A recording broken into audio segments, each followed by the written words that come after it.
What is up, gang? It's Andrew with What Am I Reading, or What I'm Reading. I never remember what it is. Episode 4.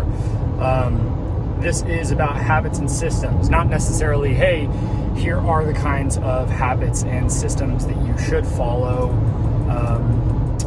to get a specific result, but more so, how do you decide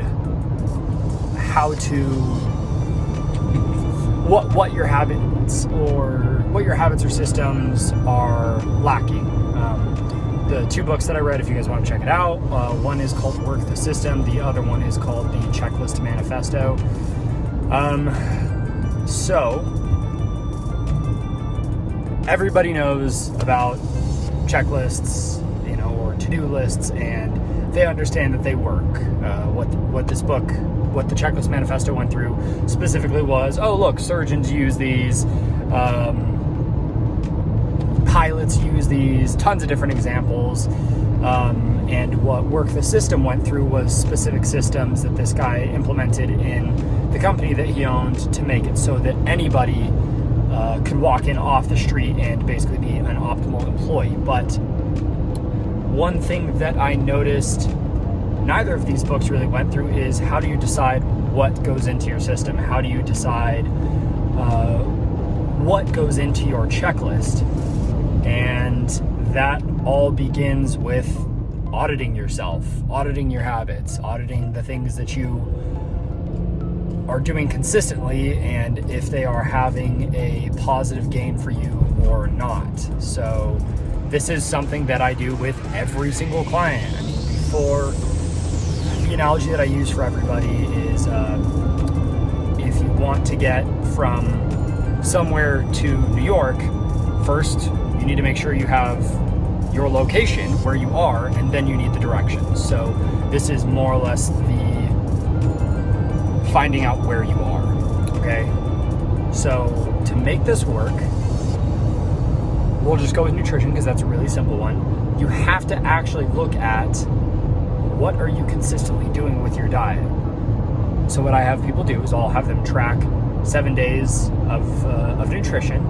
So that is everything that they're eating, everything that they're drinking. And then I will look through it and kind of give an explanation of certain things, but I'll look through it. And let's say somebody is consistently drinking soda, and they're rarely eating vegetables, and they're never eating whole sources of protein. It's always like chicken nuggets or something like that.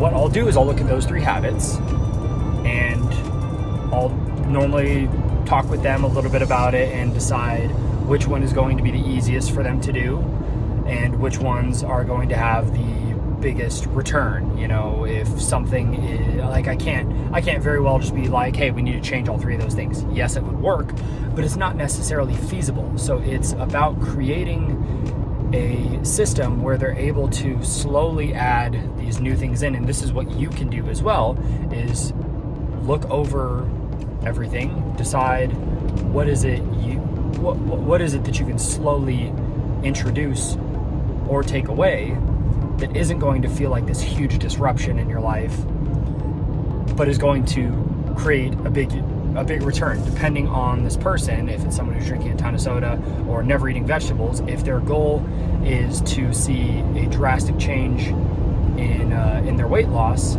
introducing vegetables, although it's going to make them feel better, isn't necessarily going to address the calories. So in this case, taking sodas away. If this is somebody who's drinking 4 sodas a day, we cannot take all 4 of those sodas away without them losing their mind. So we're going to go slower. Hey, let's cut it down to 2. Let's cut it down to 1 soda a day, something like that.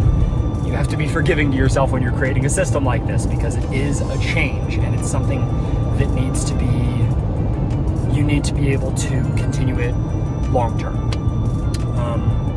And then same thing with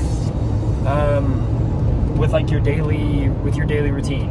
The amount of people who have never really sat down and looked at how much time they're spending on their phone, or how much time they spend watching Netflix, and then they're wondering, why have I not been able to keep my reading habit up?